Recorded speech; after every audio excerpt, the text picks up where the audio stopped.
এখন আপনারা metro rail বন্ধ করে মনোরেল করতে চান। না না, মনোর কথা এর আগে কোনো সরকারি না, মনোর কথা বলে না, মেট্রোর কথা যেমন আওয়ামী লীগ ছাড়া বলে নাই, মেট্রোর কথা যেমন আওয়ামী লীগ ছাড়া বলে নাই। একটা বড় বিষয় নিয়ে অনেকে সামনে আনেন, মানে আপনার মন্ত্রণালয়ে ঘনিষ্ঠ তিনটা বিষয় নিয়ে আসে, একটা হচ্ছে পদ্মা সেতু, একটা হচ্ছে মেট্রো রেল, একটা হচ্ছে কর্ণফুলী টার্মিনাল। এই সময় পদ্মা সেতুর দুর্নীতির বিষয়ে হয়েছে কি হয় নাই সেটা নিয়ে বিশ্বব্যাংক, কানাডা যে বৈশ্বিক বিষয় এটাকে করে ফেলছিল, সেইটার ক্ষেত্রে আমরা অন্তর্বর্তী সরকারে দেখছি যে পদ্মা সেতুর যে পরামর্শক নিয়োগ করা হয়েছে সেইটার ক্ষেত্রে অনিয়ম খতিয়ে দেখবে বা তদন্ত শুরু করবে হচ্ছে দুদক। এর অগ্রগতি আমরা জানি না, আপনি আমাদের কোনো কিছু জানাবেন কিনা? অন্তর্বর্তী সরকারের একজন উপদেষ্টা অন্তত বলেছেন পদ্মা সেতুকে অহেতুক, তিনি বলেছেন এর জন্য চালের দাম বেড়ে গেছে। গত 1.5 বছরে মেট্রো রেলের বাকি রুটগুলোর কাজ স্লো হয়ে গেছে, এই কাজ জায়গা থেকে ছুটিয়ে নিয়ে চীনকে দেওয়ার চেষ্টাও নাকি কেউ কেউ করছিলেন ইউনূস সাহেবের আমলে। এখন আপনারা মেট্রো রেল বন্ধ করে মনোরেল করতে চান। 5 বছর মেয়াদের সরকার আগের পরের বা সরকারের সাথে যদি কোলাজ না করতে পারে তাহলে আমাদের দেশে কি আসলে বড় প্রকল্পের বাস্তবায়ন সম্ভব?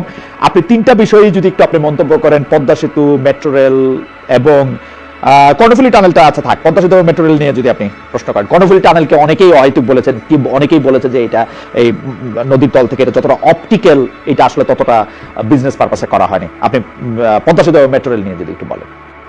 আচ্ছা, বিগত সরকারের আমলে, এবার বিশেষ করে ফ্যাসিবাদী সরকারের আমলে যে বড় প্রকল্পগুলি নেওয়া হয়েছিল, পদ্মা সেতুটার প্রয়োজন ছিল, কিন্তু এখানে অপচয়, দুর্নীতি হয়েছে, এটা প্রতিষ্ঠিত। এবং কি পরিমাণ দুর্নীতি কোথায় হয়েছে সেটা একটা তদন্তের মধ্যে আছে, নিশ্চয়ই অল্প সময়ের মধ্যে আমরা সেটা প্রকাশ করব। প্রথমত, আপনি আরেকটা কথা বলেছেন যে এমআরটি, মানে যেটাকে বলা হয়, যেটা চলছে লাইন 6, হ্যাঁ, মেট্রো রেল, মেট্রো রেল বন্ধ হচ্ছে না, metro rail transport, right, rapid transport, metro rail transport, right, metro rail বন্ধ হচ্ছে না, এটা 6 চালু হয়েছে, চলমান আছে। লাইন 5 এবং লাইন 1 এটাও কাজ শুরু হয়েছিল, জায়গা করতে চেয়েছিল, তাদের সাথে চুক্তি হয়েছে, সেটাও কিন্তু চলমান থাকবে বোধহয় মনে হচ্ছে।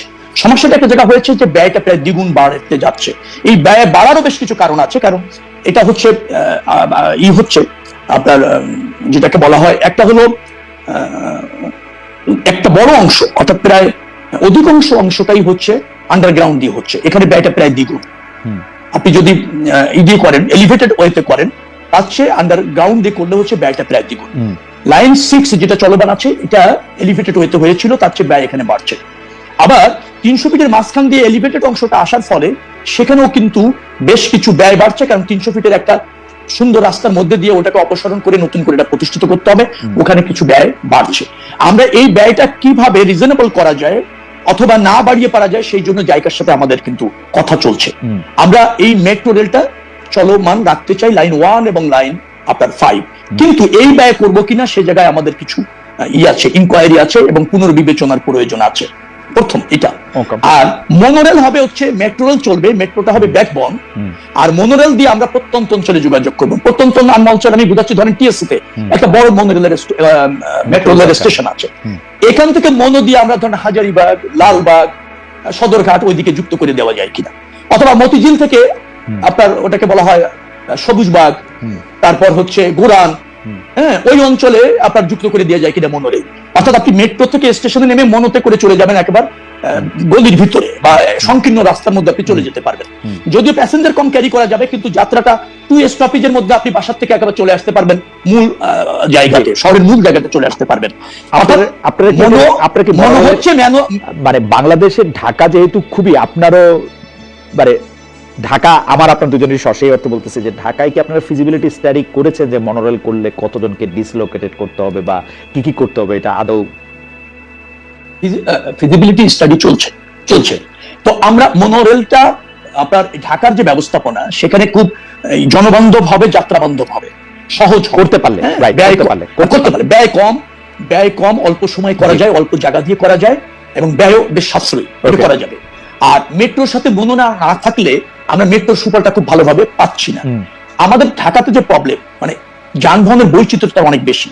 ধরেন পেট্রোল চালিত রিক্সা, ব্যাটারি চালিত রিক্সা, আপনার ভ্যান, পিক আপ, ঠেলা গাড়িতে মানুষও চলছে, ঘোড়ার গাড়িতেও মানুষ চলছে, তারপর ধরেন লেগুনা আছে, তারপর ওটাকে কি বলবো, টেম্পু আছে কাছাকাছি, তারপর বাস তো আছেই কয়েকটা শিফট। আমরা এটা 2-3টার মধ্যে নিয়ে আসতে চাই, বাস আর পাবলিক পরিবহনের মধ্যে বাসকে গুরুত্ব দিতে চাই, মোনো মেট্রো দিয়ে যোগাযোগটা রাখতে চাই। আমি মাঝখানে একটা কথা বলে যদি না দেন, সেটা হচ্ছে কি আমার না এক ধরনের দেজাভু হইতেছে। দেজাভুটা কি, প্রত্যেকটা যোগাযোগ মন্ত্রীকে, পরে আইসা সেতু মন্ত্রীকে বা সড়ক মন্ত্রীকে আমি এই কথা বলতে শুনতেছি গত 30 বছর ধরে। বাট এইটা আমরা প্র্যাকটিক্যালি, আমরা বাংলাদেশের নাগরিকরা কোনোদিন এই যে রাস্তায় যে বৈচিত্র্যময় বাহন একে তুলে দিব, আমরা বেশি পাবলিক ট্রান্সপোর্ট করব, এইটার আমরা কিন্তু বড় সুফল দেখি না। আপনি কি কনফিডেন্ট যে এইটা আপনি আসলে করতে পারবেন, আপনার সরকার এটা করবে, নাকি এটা শুধু আমাদেরকে বুঝবার জন্য আপনি একটা কথা বলতেছেন আর কি?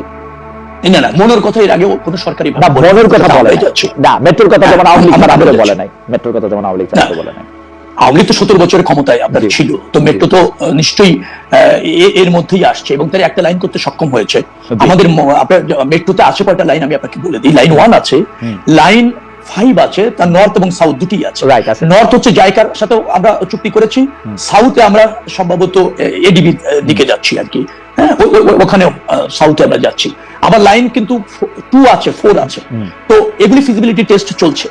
মেট্রোর প্রয়োজন রয়েছে, এটা অস্বীকার করা যাবে না। সবচেয়ে বেশি প্রয়োজন হচ্ছে বাস যোগাযোগ ব্যবস্থাপনার শৃঙ্খলা, মান উন্নয়ন এবং যেটাকে বলা হয় একটু ঢেলে সাজানোর প্রয়োজন। রুটগুলি চিহ্নিত করে একটি রুটেই একটি কোম্পানিকে দিয়ে যদি চালানো যায় এবং নির্দিষ্ট স্থানে যদি বাস থামানো যায়, অথবা নির্দিষ্ট জায়গা থেকে যদি বা যাত্রী তোলা যায়, এবং একটা রুটে যে প্রতিযোগিতা হয়ে যায়, অনেকগুলি মালিক একটা রুটে বাস চালাচ্ছেন, তাদের মধ্যে প্রতিযোগিতা হচ্ছে কে কার আগে যাবে, যে কোনো জায়গা থেকে যাত্রী তোলা, এই জায়গাটাতে একটা শৃঙ্খলা যদি আমরা আনতে পারি, আর ফুটপাথটাকে আরো ওয়াইড করে যদি আমি মানুষের হাঁটার যোগ্য করতে পারি, ডেফিনেটলি একটা শৃঙ্খলা আসবে। ব্যাটারি চালিত রিক্সা নিয়ন্ত্রণ করা দরকার। সব জায়গায় অবাধে চলাচলের সুযোগ না থাকা প্রয়োজন, বিশেষ করে প্রধান সড়কগুলিতে, প্রধান আপনার কমার্শিয়াল এরিয়াগুলিতে যেটা আছে সেখানে একেবারে এটা বন্ধ করার প্রয়োজন রয়েছে। তবে তাদেরকে আবার কিভাবে প্রতিষ্ঠিত করা যায়, পুনর্বাসন করা যায়, সেখানে কিভাবে একটা শৃঙ্খলা আনা যায়, যে কোনো লোক যে কোনো অবস্থাতে পারবে কিনা, তার একটা রেজিস্ট্রেশন থাকতে পারে, এই জায়গাগুলিতে একটা শৃঙ্খলা আনার প্রয়োজন আমরা মনে করছি। এবং সেই লক্ষ্যে কিন্তু মনে রাখবেন প্রধানমন্ত্রী ভেরি মাচ কনসার্ন এবং তিনি বারবার নির্দেশনা দিচ্ছেন। আমরা নারীদের জন্য বাস ইতিমধ্যে আপনার 10টি বাস চলছে, সেখানে আমি নারী ড্রাইভার, নারী সুপারভাইজার, নারী হেল্পার এবং নারী যাত্রী, এবং সেখানে করতে গিয়ে যেটা হয়েছে বিআরটিসিতে মাত্র 26 জন নারী আপনার ড্রাইভার আছে, 2 জন মাত্র বাস চালাতে জানেন আর 24 জন হালকা ভেহিকেল চালাতে জানেন। তো তাদেরকে আবার বাস চালানোর প্রশিক্ষণ দেওয়া হচ্ছে। নতুন বাস এনে ইলেকট্রিক বাস আনার একটা আমরা সিদ্ধান্ত নিয়েছি, দ্রুততম সময়ের মধ্যে এনে বাস ব্যবস্থাপনা আমরা একটু ঢেলে সাজাতে চাইছি। এবং এগুলি অনেক কাজ এগিয়েছে। আপনি অবশ্যই, আমি আপনাকে প্রশ্ন জায়গায় আসি, অবশ্যই আমি দায়িত্ব নিয়ে বলছি যে আপনারা 1.5 থেকে 2 বছরের মধ্যে এই পরিবহন সেক্টরের আমূল পরিবর্তন দেখতে পাবেন। আমূল পরিবর্তন, পজিটিভ পরিবর্তন, নেগেটিভ না।